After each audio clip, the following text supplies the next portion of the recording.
exciting edition of Jeffrey Shawn Live.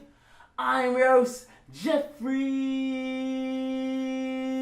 Taylor. Woo! And on tonight's edition of Jeffrey Show Live, yes, you guys guessed it, I'm bringing it back, a WWE Monday Night Review recap. 10/8/18, you guys. So without further ado, you guys waited long enough for this video because I'm sure I'm going to take a minute editing it. It was a star-studded Raw to follow up WWE Super Showdown, which came on at around 5 a.m. if you was in the East Coast of the States. Now I see what you all have to go overseas to watch live Raws, SmackDowns, and pay-per-views. My heart and my empathy goes to all of my friends over in the UK, Scotland, Ireland, everywhere, you guys. I feel you all because waking up to spoilers when you... It's a mess, you guys. It is a mess, you guys. So Raw really wanted to have that go-home WrestleMania show feel after WWE Super Showdown, and they kicked off the show with Triple H and Shawn Michaels reforming D-Generation X. These two 50-year-old men are doing crotch choppers and over a 25-year-old feud that started back in '97 when Shawn Michaels hit The Undertaker with the chair that cost him the WWE Championship against Bret Hart at SummerSlam '97. Now finds a new boiling head at Crown Jewel come November 2nd, when the Brothers of Destruction gets back together after falling out every year to face D-Generation X, who has a really nice new t-shirt, by the way. That promo was really good, and it just makes me envy the fact that Triple H and Shawn Michaels get to have free leeway with their promos while putting the younger guys on such a strict leash and script their promos, because if we could feel that emotion that Triple H was conveying along with Shawn Michaels to kick off the show, then imagine how much better Monday Night Raw and the WWE product would be. But hey, I enjoyed it for what it is worth. Crown Jewel is going to be something special, and I definitely think that the tag team matchup should headline the event similar to the WWE Super Showdown.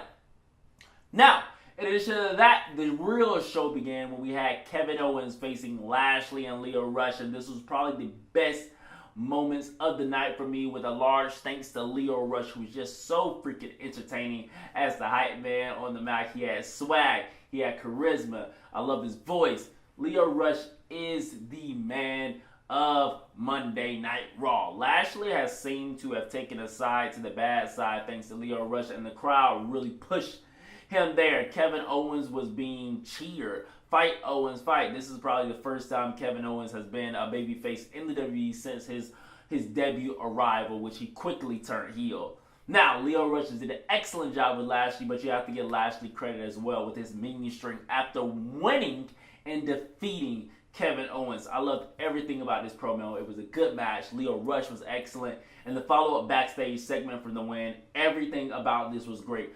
I don't know what's the future, but I am really enjoying where they're going with this all together. And before you know it, Bobby Lashley will be WWE Champion at this pace. It reminds me of that MVP feel back in Impact Wrestling. In addition to that, we had that 6-person tag team rematch from WWE Super Showdown between Nikki Bella, Brie Bella, and Ronda Rousey against the Riott squad, where Ronda Riott and the Bella twins won the matchup again. Liv and Brie had some exchanges, but ultimately the story of this matchup was when the Bella twins got the win, but turned on Ronda Rousey, as I tweeted and predicted, and that we've been waiting for over a month, because we finally get the Evolution build. Immediately after Nikki Bella turns on Ronda Rousey, and Ronda Rousey was actually holding her own, it was announced later on that evening that Nikki Bella would be competing for the Raw Women's Championship. I guess she is due a championship title shot. She hasn't lost since being back, if I'm not mistaken.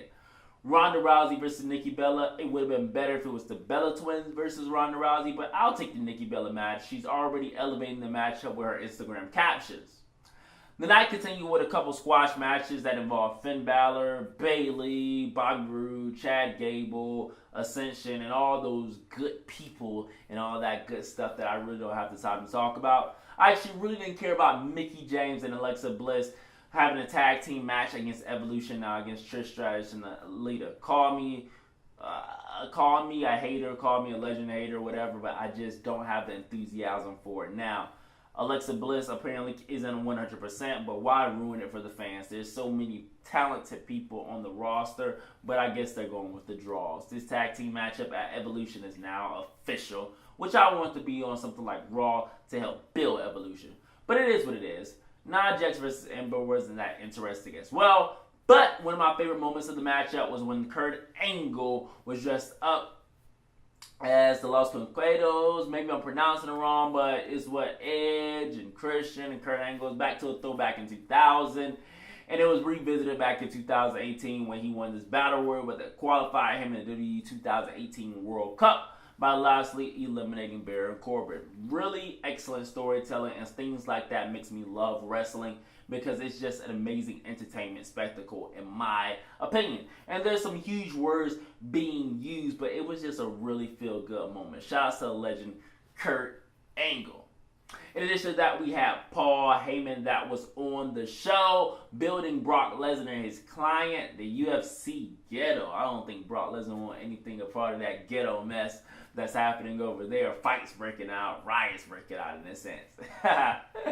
The main event was a 6-man tag team rematch from WWE Super Showdown, which a lot of people was thinking that Dean Ambrose was going to turn heel, but he just simply walked out after losing to a pinfall from Drew McIntyre again. There was some ref between the dogs of the hounds, whatever you call them, the dogs of the war. I can't think of it. It's 2 a.m. and I'm tired. But the 6-man tag team matchup was a really, really, really good match, you guys. I didn't see the Super Showdown 6-man tag team matchup, but I don't think it was that good as the Raw main event matchup. Now, this is the tricky part of this review. I'm going to have to revisit everything that happened on Raw right quick and make sure that I'm not visiting anything. It really wasn't a bad Raw at all. I actually enjoyed Monday Night Raw, to be honest with you guys, and I really hope they keep that momentum. I just hate that it's 3 hours and that they include so many fillers like Bayley, Finn, Nia, Ember, Ascension, Bobby. Like, I guess they're needed, but I just don't care about anything. It just don't feel like WWE SmackDown Live have fillers, and that's why I praise it so much. Raw has fillers to be like, can we just keep to the stuff that I actually want to see and enjoy? I really hope that they further Evolution a little bit more moving forward, but tell me guys what you guys thought about the Raw review from 10/8/18. Did you guys enjoy it? Did you guys not feel it? What were some of the highlights? Because there was plenty of highlights on this very show, you guys. Let me know what you guys thought. Even the authors of the pain was on this episode. Comment, like, and don't forget to subscribe to this video. And I'm going to catch you guys later on another exciting edition of Jeffrey Shawn Live.